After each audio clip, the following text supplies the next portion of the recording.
24 de enero de 2003, el periodo posterior al terremoto de Puebla.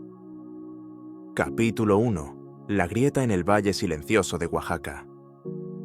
La pequeña y diminuta localidad de Oaxaca, rodeada de montañas, Valle de San Aurelio, se ve envuelta por una fina capa de niebla por las mañanas.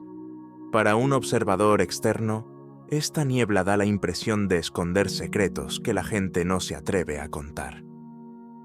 Esa mañana, Mateo Aguilar, de 5 años, caminaba con aire muy serio para su edad, en medio de esa niebla.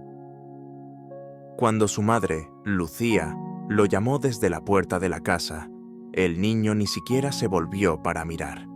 Sus ojos estaban fijos en el antiguo camino de piedra que parecía salir de la grieta que daba a la plaza del pueblo. Lucía se acercó y le preguntó: «Mateo, ¿qué estás mirando?». En cuanto se oyó la respuesta del niño, el ambiente cambió por completo. «Aquí morí, hace mucho tiempo». Esa frase tuvo el efecto de un trueno que interrumpió el ritmo matutino del pueblo.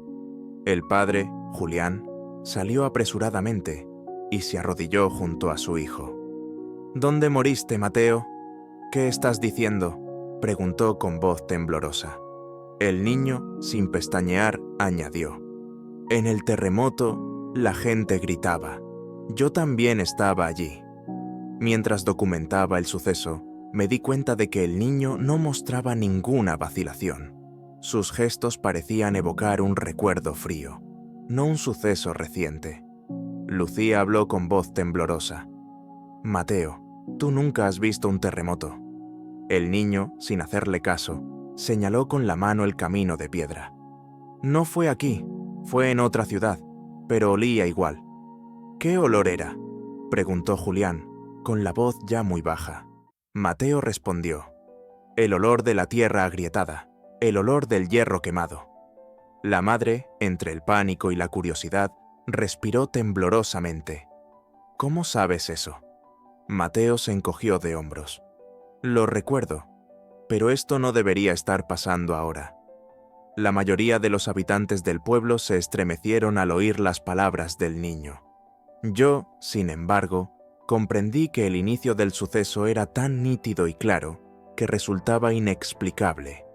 En algunos casos, la primera frase es siempre la más dura, y la primera frase de Mateo tenía una claridad imposible de salir de la boca de un niño. Capítulo 2. La ciudad que el niño recordó de repente. La sombra de Puebla. Mateo estaba sentado en el salón de su casa aquella tarde, cuando de repente se levantó de un salto. Señalando el viejo mapa colgado en la pared, gritó: «¡Ahí!». Lucía corrió hacia él con inquietud. «¿Dónde está eso?». El niño señaló con el dedo cerca de Puebla. «Yo estuve allí.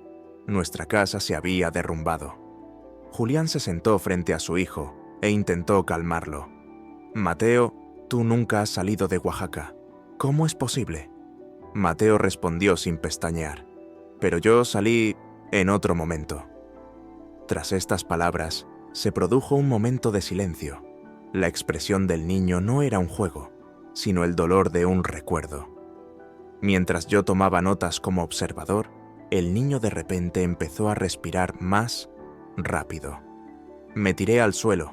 La gente intentaba sacarme», dijo, y juntó sus manitas. Lucía abrazó a su hijo con miedo. «Ya está bien, no tienes que contarlo». Pero el niño negó con la cabeza.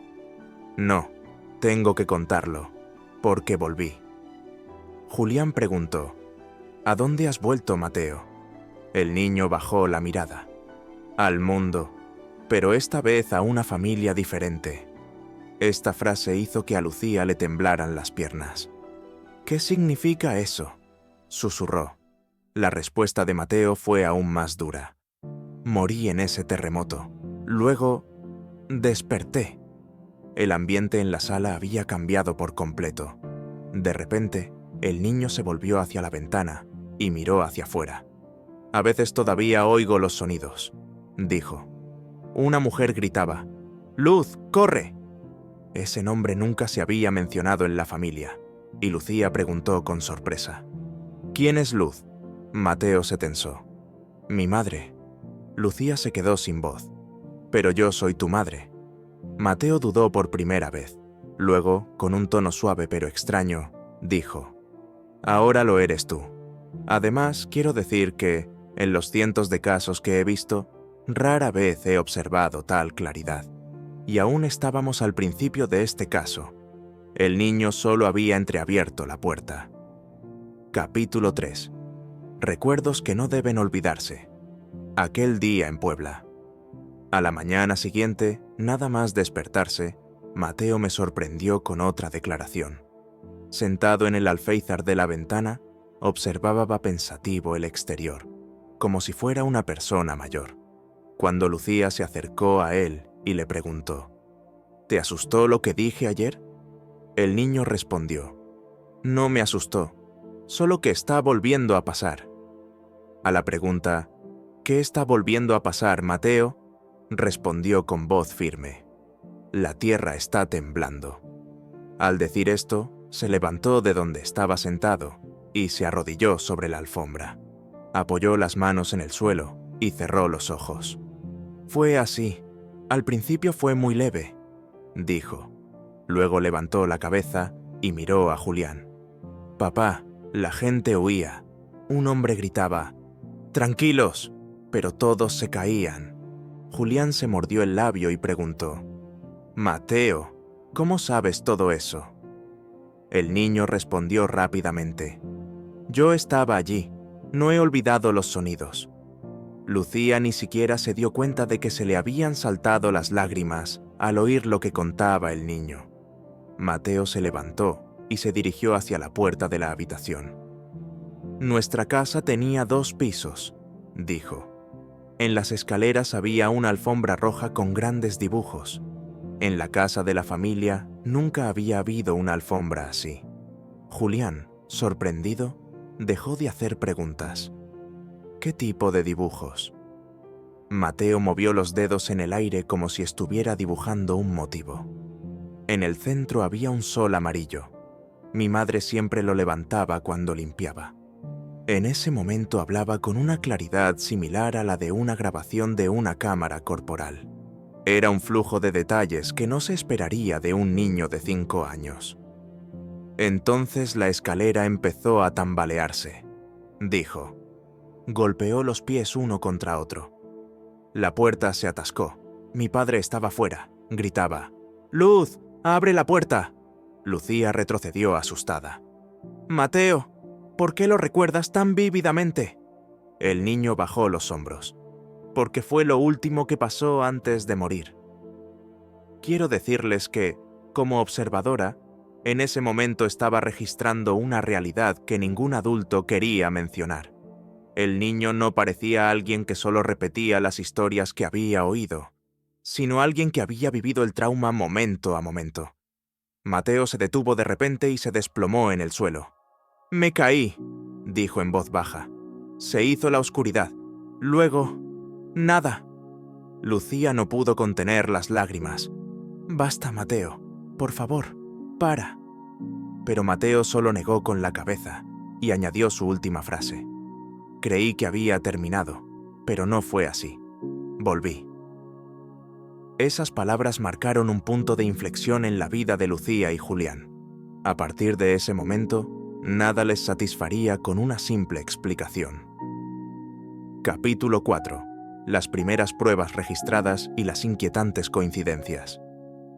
Lo que Mateo había contado se había extendido entre los vecinos y, en pocos días, la familia se puso en contacto con la doctora Elena Carrillo, que investigaba sobre psicología infantil en la Universidad de Oaxaca. Cuando la doctora Carrillo llegó a la casa, yo también estaba presente como observador. Su primera pregunta fue sencilla.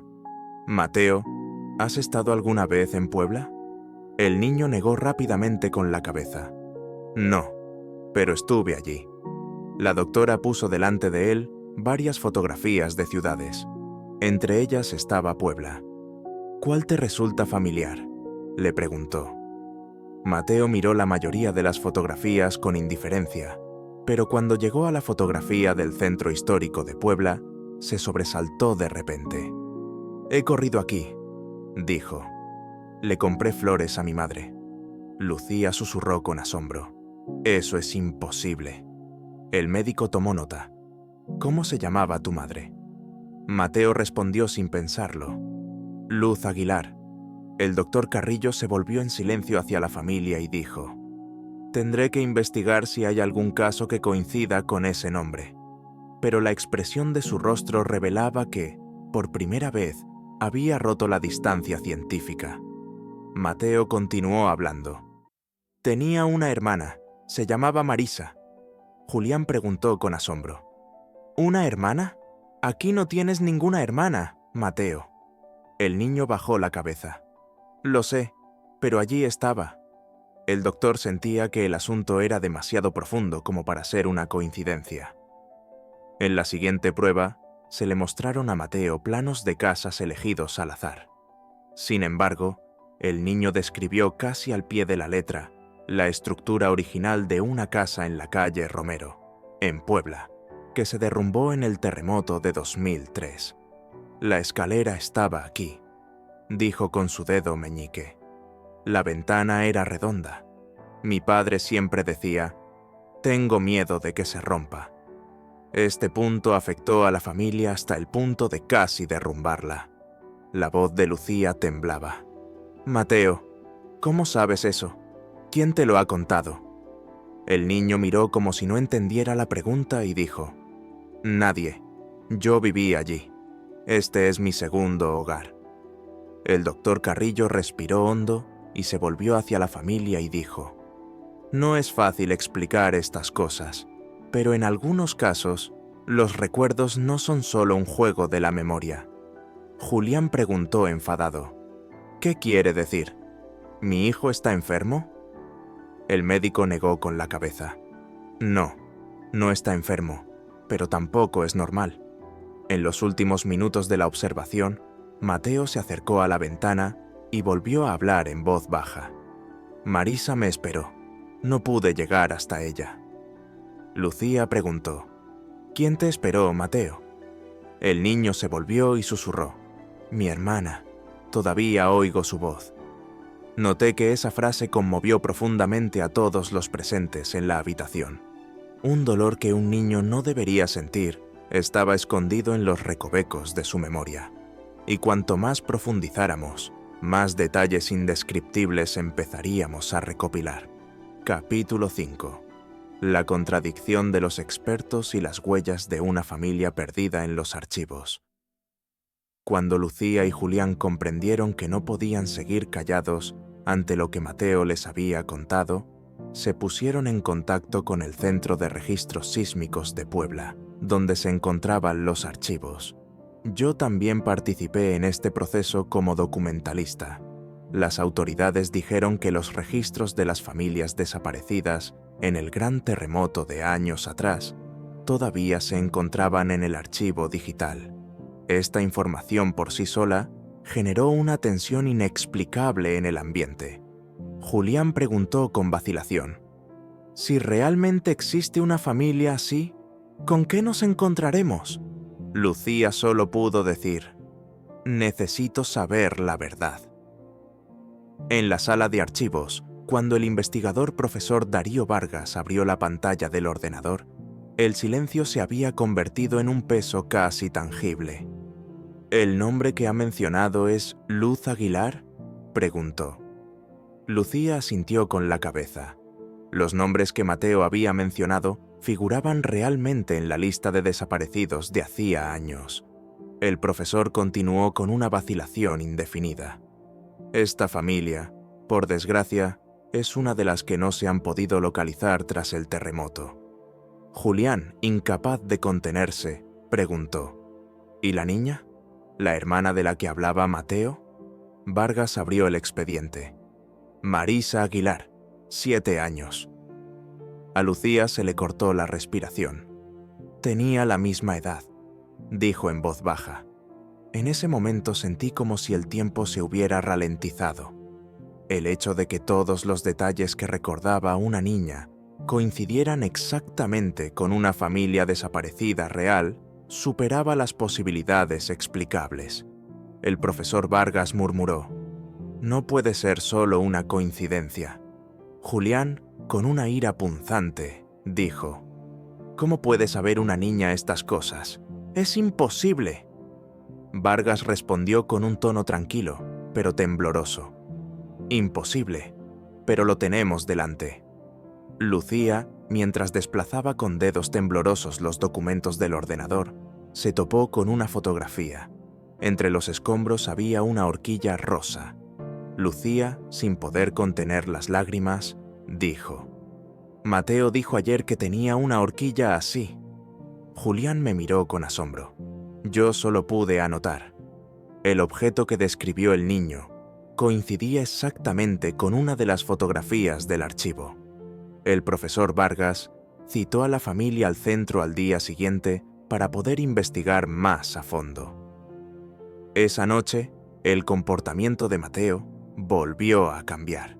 Mirando por la ventana, dijo: «Me llaman desde allí». Lucía corrió hacia él presa del pánico. «¿Quién te llama? ¡Mateo!». El niño respondió sin dudar: «Mi madre, pero no es mi madre, es la otra». En la grabación de esa noche se oía a Mateo decir: «Estoy aquí en el momento equivocado». Esta frase transmitía una tensión que incluso los expertos con una perspectiva académica evitaban comentar, porque un niño describía el tiempo observado desde fuera, algo que no se podía explicar con ningún test psicológico. Y, hacia la madrugada, Mateo susurró entre sueños: «Marisa no corría, me esperaba». Cuando Lucía escuchó estas palabras, solo pudo sentarse y llorar. Julián se apoyó contra la pared sin decir nada. Capítulo 6. El viaje a la antigua casa de la familia y la primera gran ruptura. El viaje a Puebla al día siguiente dejó imágenes largas y tensas en mi cámara documental. Mateo no parecía un niño normal en el coche. Repitió la misma frase durante todo el trayecto: «No debería haber vuelto aquí». Lucía intentó cogerle la mano, pero Mateo la apartó. «No tengas miedo, Mateo», le dijo Lucía. El niño negó con la cabeza. «Yo no tengo miedo, vosotros tendréis miedo». Nada más llegar al centro de Puebla, el profesor Vargas les recibió. «La calle donde estaba su antigua casa ya está cerrada», dijo Vargas, «pero al menos puedo llevarles a la zona». Al oír estas palabras, Mateo se bajó del coche y, sin que nadie le indicara el camino, se dirigió hacia la calle Romero. Julián, con expresión de asombro, preguntó: «¿Cómo lo sabe?». Mateo solo respondió: «Estuve aquí». En la llanura donde se encontraban las casas derruidas, el viento soplaba con fuerza. Trozos de hormigón, barras de metal oxidadas y restos de objetos de hace años. Este lugar aún conservaba el olor del dolor. Mateo se detuvo en un punto y, con las manos temblorosas, se arrodilló en el suelo. «Aquí estaba la escalera», dijo. Lucía susurró: «No, eso es imposible».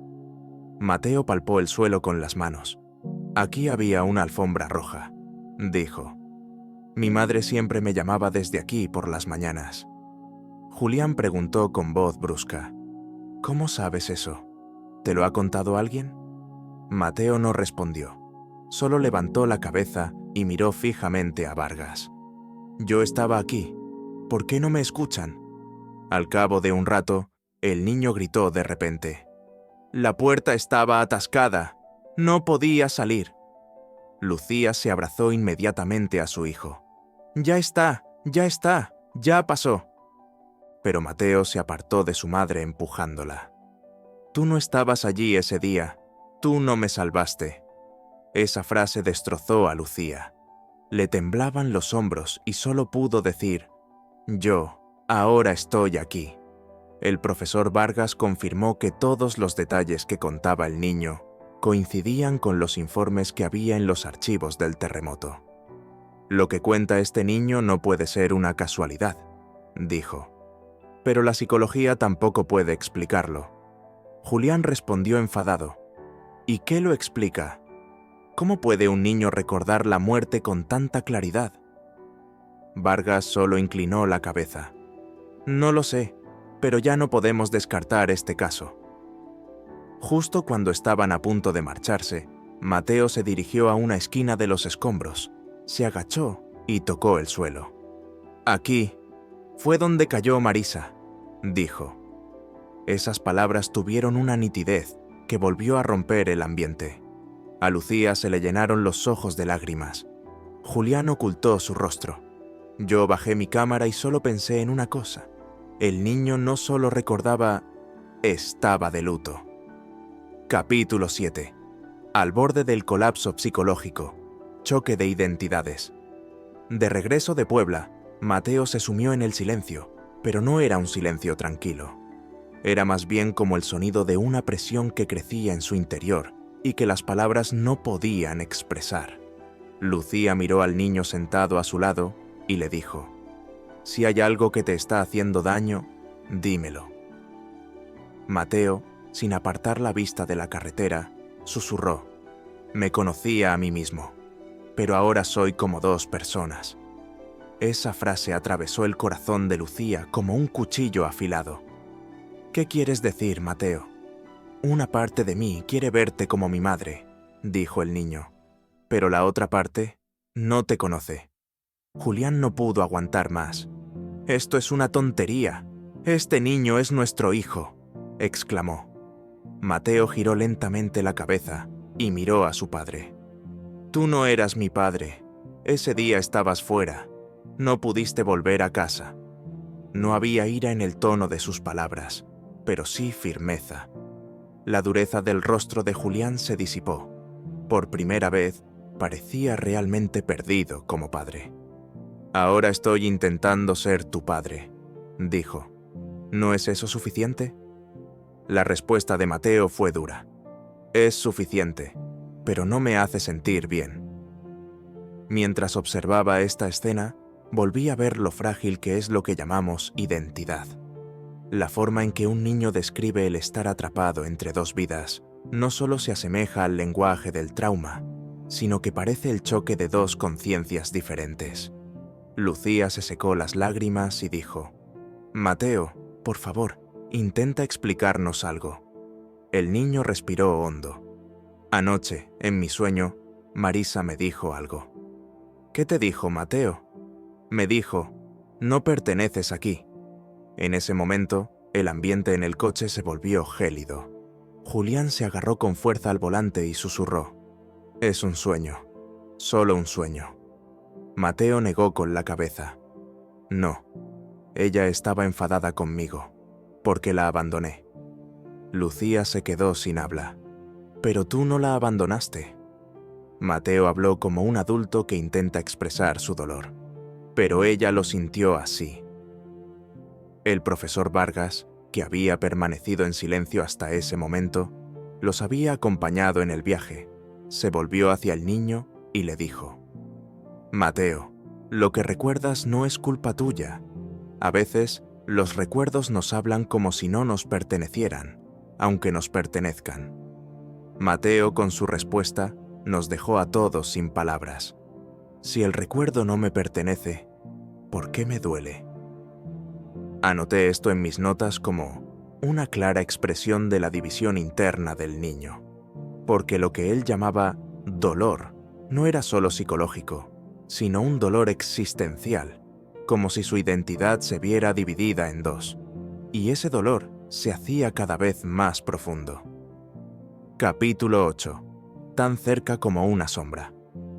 Conexión, el momento en que dos vidas se entremezclan.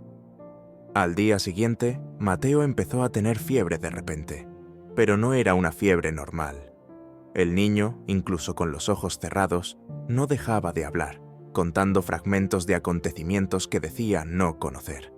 Lucía se sentó a su lado y le susurró: «Mateo, ¿me oyes?». El niño murmuró: «Las puertas se cierran. No podemos escapar». Estas palabras sorprendieron incluso a la pediatra, la doctora, Camila Estevez. Un relato tan detallado de un trauma. No es habitual en un niño de 5 años, dijo. Julián gritó preocupado. ¡Ayúdenlo! Pero la doctora solo negó con la cabeza. Esto es mucho más que un problema médico. Mateo abrió los ojos de repente en un momento de fiebre alta y miró a su madre. Pero esa mirada no era la de un niño. Era como si los ojos de otra persona miraran a través de él. Marisa me estaba buscando, dijo. No pude llegar hasta ella. Lucía se echó a llorar. Mateo, ahora estás a salvo. El niño apoyó la cabeza en la almohada. Pero ella no está a salvo. ¿Quién no está a salvo? Marisa. En ese momento, el cuerpo de Mateo comenzó a temblar físicamente. El profesor Vargas dijo que solo había visto un fenómeno así unas pocas veces durante sus investigaciones. A veces, en las afirmaciones de vidas pasadas, el niño reacciona como si llevara en su cuerpo los restos emocionales de su yo anterior. Julián dijo con ira: «Eso es una tontería. Eso no es científico». Vargas respondió con voz tranquila: «Pero nada de lo que vivimos se puede explicar con la ciencia». Mateo, delirando en medio de la fiebre, dijo de repente una frase muy clara: «La escalera se está cayendo». Luego abrió los ojos y miró a los presentes en la habitación. «¿Por qué no me oyeron?». Lucía preguntó con desesperación. «¿Quién no te oyó?». «Los vecinos, mi padre, todos». Grité: «Estoy aquí», pero nadie vino. En ese momento, noté que la expresión del rostro de Mateo cambiaba. De repente, ya no parecía un niño, sino un adulto atrapado entre los escombros, con todo su dolor. «Estaba muy oscuro», dijo. «Había una luz que venía de entre el polvo». Marisa me dijo: «Agárrate fuerte», pero no pude. Lucía, incapaz de soportarlo, abrazó al niño. «Ya no está aquí, Mateo. Esta es tu vida». El niño, tocando el hombro de su madre, susurró: «Pero me está llamando, todavía». El profesor Vargas se volvió hacia mí y me dijo en voz baja: «Este niño está atrapado entre dos vidas. Su identidad se está desintegrando. No hay ningún método que pueda detenerlo». Yo, por mi parte, escribí en mi cuaderno la siguiente frase: «La frontera entre las dos vidas se ha vuelto tan delgada como una sombra». Y esa sombra parecía a punto de desgarrarse por completo. Capítulo 9. El misterioso silencio de las ruinas. El regreso al momento en que se rompió el alma. Mientras avanzábamos hacia Puebla, parecía como si una espesa niebla se hubiera posado sobre el camino. La carretera que se extendía desde Santiago parecía arrastrar a la familia hacia el dolor enterrado de tantos años. Mateo estaba sentado en el asiento trasero, pero sus ojos miraban al vacío. Era una mirada que no había visto ni en un niño ni en un adulto. Lucía le tendió la mano varias veces y le dijo: «Estoy aquí». Pero el niño le respondía siempre lo mismo: «Yo pertenezco allí». Esa frase fue un momento de ruptura invisible para todos los que iban en el coche, porque ningún padre estaba preparado para oírla. El profesor Vargas dijo en voz baja: «Su mente está tratando de llevar dos tiempos al mismo tiempo». Julián se aferró con más fuerza al volante. «Esto no es una carga que pueda llevar un niño». Cuando el centro histórico de Puebla comenzó a aparecer, Mateo respiró más rápido. El niño se asomó por la ventana como si estuviera regresando a un lugar que había estado esperando durante años. «Los edificios no son los mismos», dijo de repente. «Pero la calle es la misma calle». Julián me miró con sorpresa. «Sabemos que nunca has estado en esta ciudad». Pero Mateo, sin dudar, respondió: «Pero mi alma sí». Esas palabras rompieron el silencio como un crujido. Lucía tocó el hombro de su hijo con dedos temblorosos. «Hijo mío, ¿qué alma?». Mateo se volvió y susurró con un tono completamente extraño: «La anterior a la mía». Al entrar en la calle Romero, El viento comenzó a emitir un extraño zumbido. Era como si la calle evocara su pasado. En el lugar donde años atrás se alzaban edificios derruidos, ahora se levantaban muros modernos, pero en algunas esquinas aún quedaban restos de ruinas intactas. Mateo se bajó del coche y se arrodilló, apoyando las palmas de las manos en la tierra. «Me quedé atrapado bajo estas piedras», dijo. Lucía estuvo a punto de gritar. «¡No digas eso!». Mateo levantó la cabeza y miró fijamente a su madre. «Me duele más cuando no me crees». El profesor Vargas se inclinó con cuidado hacia el lugar que señalaba el niño. «Aquí», dijo. Estaba el punto de partida de la antigua escalera. Julián retrocedió asustado. «¿Cómo lo sabes?». Mateo respondió como si fuera la respuesta más natural del mundo. «Porque me cayó encima». En ese momento me di cuenta de que el cuerpo del niño temblaba ligeramente mientras pronunciaba esa frase. Ese temblor era casi idéntico a los reflejos motores traumáticos que se observan en los adultos que quedan atrapados bajo los escombros durante un terremoto. A continuación, Mateo se levantó lentamente, dio unos pasos y sacó un botón metálico oxidado de entre las piedras. «Se había desprendido del vestido de mi madre», dijo. Lucía se derrumbó en el suelo. «No, Mateo, solo es un trozo de metal». Mateo respondió con una determinación silenciosa y conmovedora. «Ese día lo llevaba conmigo. Luego se me escapó de la mano». Vargas tomó el objeto con dedos temblorosos. «Este botón es realmente un modelo que se usaba en esa época». Julián se llevó las manos a la cabeza. «¿Cómo puede ser? ¿Cómo es posible?». La mirada del niño se endureció de repente. «Yo no volví aquí», dijo. «Me llamaron para que volviera». Lucía, presa del pánico. «¿Quién te llamó?», preguntó. Mateo susurró con una voz que se mezclaba con el rugido del viento. «Marisa». En ese momento, el viento cambió de dirección y se oyó un ruido como si alguien estuviera caminando entre los escombros.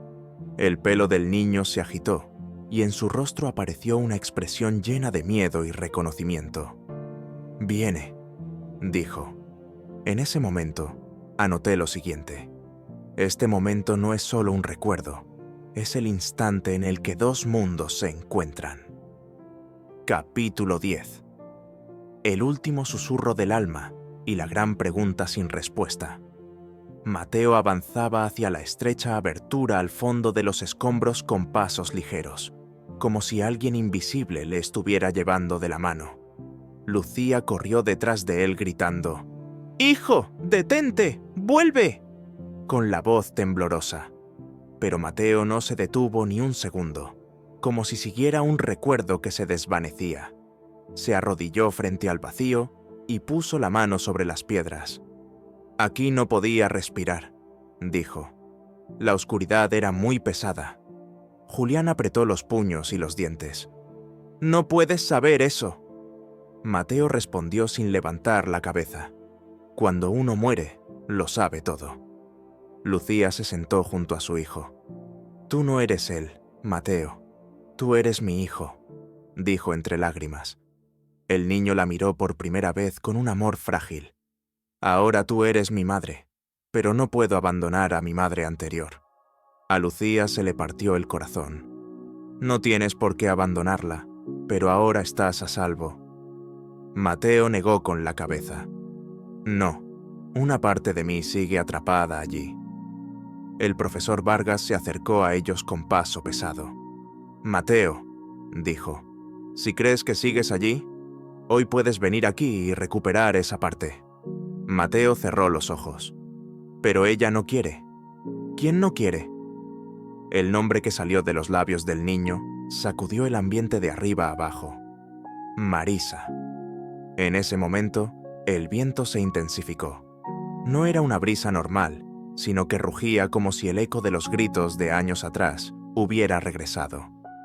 Mateo extendió la mano de repente y susurró al vacío: «No pude alcanzarte. Perdóname». Lucía respondió entre lágrimas. Tú no hiciste nada. Entonces eras un niño. Mateo negó con la cabeza. Pero mi corazón era grande. No quería dejarla. Entre las piedras se oyó un fino tintineo, como el choque de metales, pero con ritmo. Mateo se levantó lentamente. ¿Me está diciendo algo? Julián gritó asustado. No, Mateo, no hay nadie ahí. El niño respondió. Sí hay alguien, es su voz. Lucía preguntó con miedo. ¿Qué dice, Mateo? Las pupilas del niño se dilataron ligeramente. Dice... Estás en el lugar equivocado. El profesor Vargas contuvo la respiración. Esto podría ser una filtración entre conciencias, me dijo inclinándose hacia mí. Un eco espiritual o algo más. Julián gritó. Ya basta, háblanos de ciencia. Vargas inclinó la cabeza. Estamos donde la ciencia se acaba. Mateo dio un paso atrás. En su rostro se reflejaba tanto tristeza como un inexplicable alivio. Ya no me espera, dijo. Lucía susurró con desesperación. Eso es bueno, ¿no? El niño fijó la mirada en un punto lejano. No lo sé, solo se ha ido. Y luego añadió. Pero antes de irse me preguntó algo. Todos contuvieron la respiración. El silencio era opresivo. Lucía preguntó en voz casi inaudible. ¿Qué te preguntó, Mateo? El rostro del niño se ensombreció. Por un instante, sus ojos se volvieron oscuros, como si pertenecieran a otra persona. Y luego dijo, ¿por qué hemos vuelto? El viento se detuvo. Los escombros se quedaron en silencio. El cielo parecía tener miedo de responder. Mientras bajaba mi cámara, solo tenía un pensamiento en mi mente. ¿Y realmente, por qué?